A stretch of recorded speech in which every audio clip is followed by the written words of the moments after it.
With the immunity, it's like, what is the purpose of that? If you told me that I had immunity to do what I want to do, when I was young, it probably people that wouldn't be walking around right now.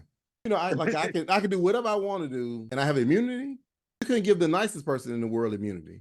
You know what I'm saying? Like, because there's no, most of the times us as people, we don't commit crimes because I don't want to go to prison. But if you tell me people need a deterrent because that's savagery. You got the purge going on. So what is the point of giving a police officer? He already has authority.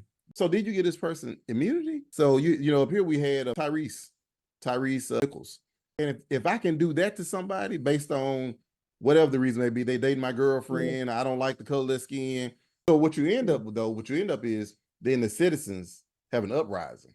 And then you have a chain of events where you have an officer with immunity doing something that citizens get fed up with. And then you have the citizens fighting back. And then you're sticking the U.S. military on the people it was actually designed to protect. And see, he's such a nut job. You cannot, unless you institute martial law, you cannot send the U.S. military at citizens. That's what the National Guard is for. He's the president. He can't send the National Guard anywhere. Yeah, but he doesn't get it. Only the governor can move the National Guard. Yeah, and I don't think he gets it. But he's so dumb. He kept on talking about he was going to send in the National Guard. Well, you can't. The only people you can send in is the actual Army or the actual Navy. Right. But you can't send them either because you can't send them at citizens on U.S. soil. Right. So it would have to be the National Guard, but he has no authority over them. So you can't, like, he couldn't even do that. I'm like, but that's another problem is that I heard this a long time ago. They say about 40% of the people on this planet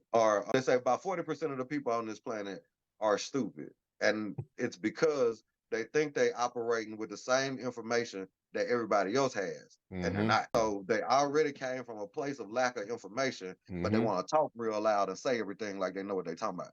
And talking loud doesn't mean you're correct. You end up being stupid. Because I tell people, like, it's like being an argument. The person screaming does not mean you're more correct than I am. Right. Yeah, like you just louder than I am. Like, okay, you know.